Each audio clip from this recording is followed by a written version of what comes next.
Hello, humans and other species. I'm Betsy, and today it's going to be all about food, crops, and more food.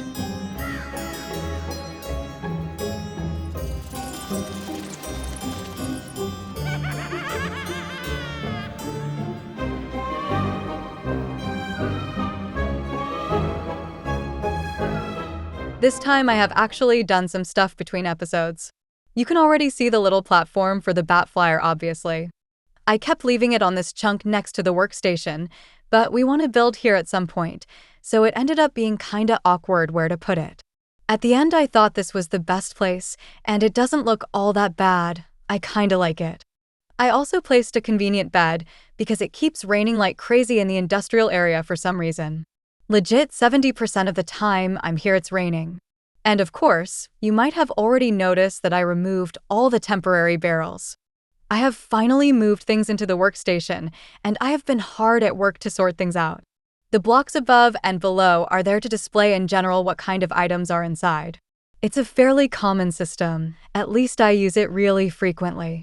But basically, I did a similar thing to what I had before, minus all of the toolboxes. Well, that and the fact that we have stack upgrades everywhere now, that surely helps a lot. The toolboxes are here mostly so we can use them around the industrial area. I have placed the most common items that we are going to constantly use, so we have quick access to it, and more importantly, so we can middle-click on them to quickly get them. This is something I always do, and I have mostly used the same organization as usual. I just tweaked a few blocks here and there. Since we are on the industrial area, there are some stuff that we are honestly never going to use. So I have removed those and compacted it more a little bit. There are still some slots that I haven't filled, although I already know what I want to put in them, I just haven't crafted those items. But this is pretty much the final product. The hope now is that with a more convenient workstation and a small storage just with the things we really care about, we should be able to tackle projects much easily, or at least that's the hope. I have also added filters and things all around the workstation. Not all of them, because that would take me an entire day to set up, but enough to get us going, and we should be able to slowly work on the rest as we need them. That's good and all, but what about the food you said at the start? I'm getting kinda hungry. I agree, I'm also getting hungry, and even worse, I keep running out of food. I can't be stealing food from Dam all the time. So let's get to building some farms. Guess who forgot to click record? Yeah, that would be me. But thankfully, I barely made any progress. So I guess I have a couple of updates instead. The idea for now is to have a few of each crop. We don't really need to add a ton of them, especially since the chunks will always be loaded. I assume we always going to have solid production. And it's just for us anyway, it's not like we need a ton of food. You can also see that some of the fields aren't filled yet. I need to go get some more seeds, maybe from the adventure world or something. My hope is that eventually it will be full, so it will give a good variety of vegetables. I have added this little cart to collect all of the goods, which should make things easy for later to automate. Right now it's controlled by a button, at least until I learn all of the mechanics of these various foods. And I'm also using the same setup to try to produce some bone meal, which might sound a bit confusing if I'm staring at a block of dirt, but bear with me. There is this worm that we can get from digging up dirt blocks. It doesn't consume the dirt block like flint does with gravel, so we can essentially replant the dirt over and keep digging it up for more worms. We might not be using bone meal a whole lot, but it's honestly good to have, so I thought I would give this thing a try. My thought process is that, since the chunks are always loaded, we probably want to have as many passive things as possible, right? We don't really need massive productions, so long as it slowly makes what we need and obviously produces more than we spend. But we will see how useful that turns out to be. The rest is just all of the crops I could get my hands on, although I do have a few more, but I just have no idea how they work yet. From the current ones, I think all of them seem to work like vanilla crops. The only question mark right now are these tea sapling thingies. They have been growing a bit, kinda changing color and all, but I have no idea what any of that means. But since most of these crops seem to be fully grown, we could check to see what happens. Maybe the one tea plant that looks somewhat darker will get harvested or something. Not sure I showed this at the start, but basically we have a cart that moves along the rail. It's very simple, and it works with just a button. I do like the setups that work with a little station. I don't want to have this running all the time. My idea is that we could time how long the tea leaves take to grow, since those seem to be the slowest ones so far. And just have a circuit that triggers the system at those intervals. I don't really want to have 9,000 carrots but no tea leaves, just because carrots happen to grow faster. So anyway, this is what we currently have. Let's see what else are we going to get from this. I quite like the idea of farms being semi-automatic. It gives a pleasant experience to interact with them every now and then. And the fact that the drill is slowing down the machine makes the experience better, to be honest. I wonder why these won't get in the minecart as the rest. Maybe it's a too tall plant, so because we are harvesting the bottom one, the top just falls. Kinda like what happens with kelp or sugarcane. And the tea leaves are still here, which makes me think that we can't really harvest those. Not with the current setup anyway. I wonder if we're going to need a mechanical saw to get them, or maybe it doesn't even use a specific tool to begin with. Well, we've got potatoes this time, but looks like we finally have 5 of each, so this is all we're going to get for now. The worms do generate very little with the idea of the semi-auto farm, since it gives between 0 and 2 per harvest. So if we take forever to harvest, they obviously give nothing. I guess we could also use the rest of the seeds that we don't really need to feed the same composters and make bone meal that way. Eventually, we might even have excess of everything, so that could be what helps with the composting idea. That sounds like a plan to check in a minute, but we need to figure this thing out. I'm thinking about breaking one with an axe or something, see what happens. Worst case, we break one, but we have 3 more tries. Or should I just wait for them to grow a bit longer? Maybe they just take a million years to grow. I kinda wish there was a guide or book in the game that explains some of these things. Alright, let's wait a little bit longer. Surely it can't take forever to grow. Surely.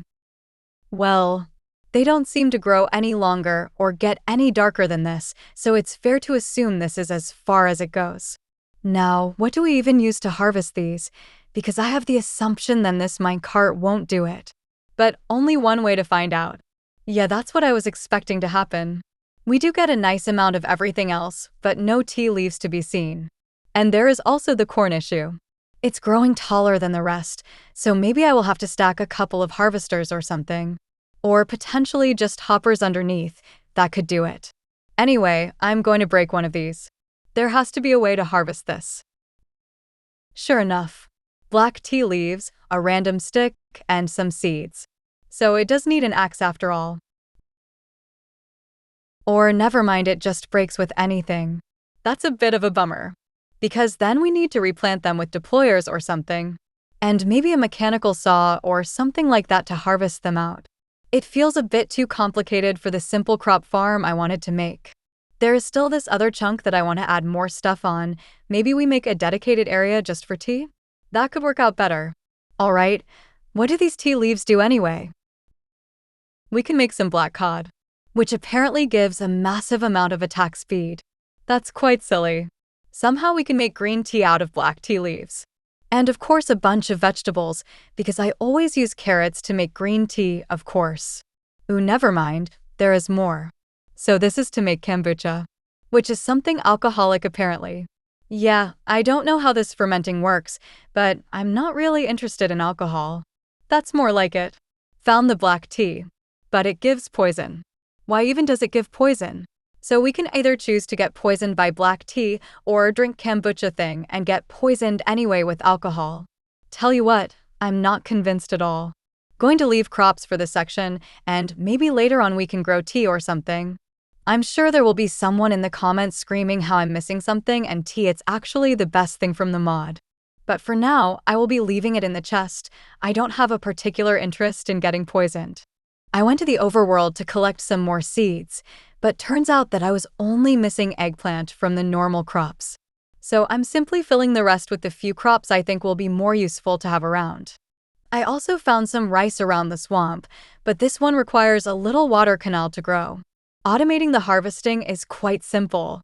All it takes is a little circuit with 2 extenders, setting one of them with a duration of 10 minutes. But of course, having it reversed so it actually stays offline for those 10 minutes. I'm not sure how long most crops take to grow, but I will be tweaking with the timings as we play. Working in this project made me realize how enjoyable it sometimes is to simply work on a little project like this. Of course, tackling massive farms is always cool. But every once in a while, it's also nice to just relax and do something smaller, something more calm. And since the chunks are always loaded, it's giving me a good opportunity to do automated farms that are more of the scale of semi-automatic ones. My plan for the overworld is to have little create machines here and there that we can interact with, but that they are never running on their own. I'm also taking the chance to try a different pace for the video. I tend to always explain a lot, but from the perspective of almost being a tutorial all the time. That's sometimes fine for certain content, but I feel like it could look more natural for other things. Like a random farm, or maybe we just made a house that day. It's one of those things that you never know once you try it, but so far I'm quite happy with how this video is turning out. So maybe leave a like and subscribe to celebrate it. Not sure a change on the style is worthy of celebration, but we do have a nice looking farm though. I quite like how things are looking. It's getting quite cozy. I also added a few things to craft ourselves food. My idea is to go to the barrel to grab all of the materials we need, then just come here and craft it or something. Not sure if I want to add more stuff for now. I think basic recipes might be enough, to be honest. Oh well, there's also this little box that I haven't been able to figure out. Supposedly, we are able to do skewer thingies. At least there are a bunch of recipes for it. And it basically says to add the 2 ingredients and then the stick somehow. So I added here the 2 ingredients to make the raw cod one, but there is no use. I'm spamming all the buttons with the stick in hand and it does nothing. I don't know if there is something else I should be doing instead, or I'm missing a step or something. It's weird, but I might figure it out at another time. For now, this is here, for when we run out of the current food. The logistics turned out to be a lot more simple too. It basically drops the items into the chute. They go through the belt until they meet the funnel. Then they will probably go into the barrel, if there is room for them anyway. That was kinda where I was stuck. I kept thinking, well, what happens if we are full of one of them, but the rest are at half or something? With this system, they will simply not get into the barrel. Anything else just continues forward to get composted, which also makes a lot of sense in the end. Why compost a few things when you can compost all of the excess? Stacks will reach 500 units, so this will really be a lot more than we honestly need. Oh look, it's running again. It's honestly really nice to watch it work. I love the low speed it has because of the dirt. And I believe these are the last 2 rice we need to plant. Sure enough, we were just missing 2. I mean, other than this silly thing, I think this is a good success so far, right? We're going to produce some nice bone meal eventually, which is cool. And I had another reason to use hoppers, which is always awesome. Overall, quite a nice project to work on. We just need a way to get fish or something to have a solid supply of food, and we will be all set. But I actually think this is where I'm going to leave it for today. A rather short episode, but I want to see if I can fix a problem I'm having with OBS. It keeps corrupting my recordings. And I want to watch this episode a couple of times to get a feel of the style. My idea is to mix them a bit. Rather than one episode on either style, it will just depend on what specific scene we are at. It might feel more natural to do it one way or another. Anyway, that's for me to ponder about during the weekend. As for you all, you better be subscribing if you haven't already. And I will see you in the next episode.